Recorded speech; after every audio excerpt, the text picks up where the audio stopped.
His name is Aaron James. He's 27 years old. A very serious, violent stalker. We wanted to do something kind of immediately. Police were so anxious to catch him. Last week, they went to the media. Albuquerque police are asking for help tonight in tracking down a stalking suspect. 27-year-old Aaron James. According to police, James stalked his estranged wife for months. The details spelled out in this criminal complaint. Cell phone messages were allegedly some of the ways James used to make a series of frightening threats. In one message, police say James told the victim, "I'm going to make a point with my death, your grandma's death, your mom and dad's death." It gives you a glimpse into his mind at that point. He's been very brazen with how he feels about this situation. He's not an individual that's afraid of law enforcement.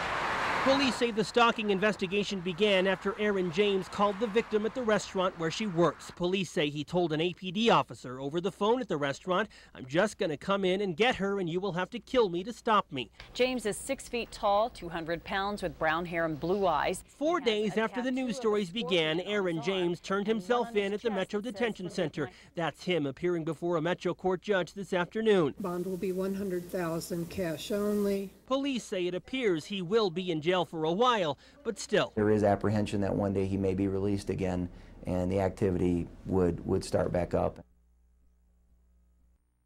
ASAP if we can. They're working cases involving Albuquerque's most dangerous husbands, boyfriends, and family members. He stabbed his brother. In the past, domestic violence detectives say they depended more on other officers to go out and make the arrests, but not anymore. They may not have the intimate knowledge of the case that we do. Sergeant Paul Szych says that's one of the reasons why his team of detectives started going into Albuquerque neighborhoods last Thursday, along with staffers from victim support group Resources, Inc. That day seemed to be that magic wand.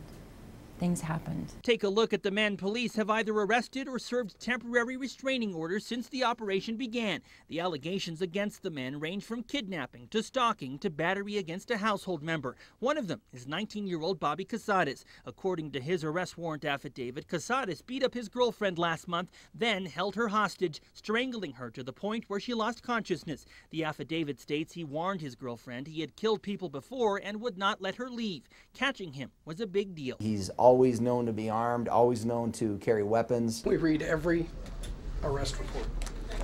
So these are the ones that have come in since Friday. Detectives will conduct the same type of operation every month. This is Chad Johnson. They're still looking for 30-year-old Chad Johnson and 44-year-old Samir Abosera. Both men are stalking suspects. Johnson's accused of battery against his wife.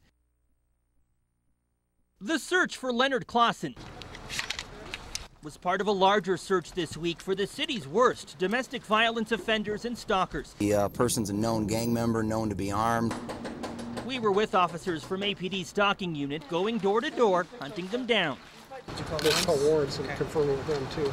Clausen was arrested early in the operation. They actually said his intent was to kill the victim and a police officer if he had the opportunity. Sergeant Paul Szych says Clausen did 3 years in state prison for putting his ex-girlfriend in a coma. According to investigators in this arrest warrant affidavit, he made repeated threats to the victim he would kill her when he was released. Police say he started stalking her as soon as he got out of prison a month ago. And he went actually to her place of employment and went also to her residence looking for her after making those threats. Clausen was served a restraining order this week in jail. Now we've learned he has already broken the rules by calling the victim from MDC. Step out here. Clausen was one of 4 high-risk domestic violence or stalking offenders either arrested or served restraining orders in this week's operation. We'll go out until we find him, month after month. His name is Leonard Clausen. He's 37 years old and he's in trouble again. Our victim is so frightened and in fear of her life from this individual. Several weeks ago, Clausen was part of a larger search for the city's worst domestic violence offenders and stalkers. There's call warrants and confirming with them too.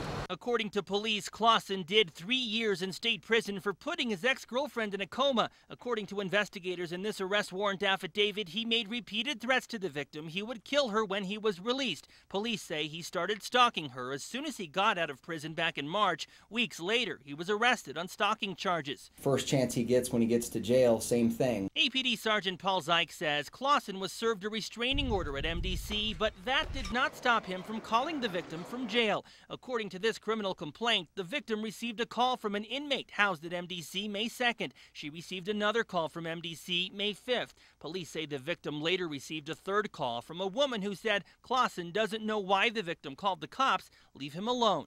He basically contacted a friend of his, and he used that individual to then call the victim up. Today, Clausen was charged with 3 counts of violating a restraining order. For the victim's sake, police are hoping he stays locked up as long as possible. We're certainly going to do our best to make sure we don't let her down. She's literally just scared to death of this person.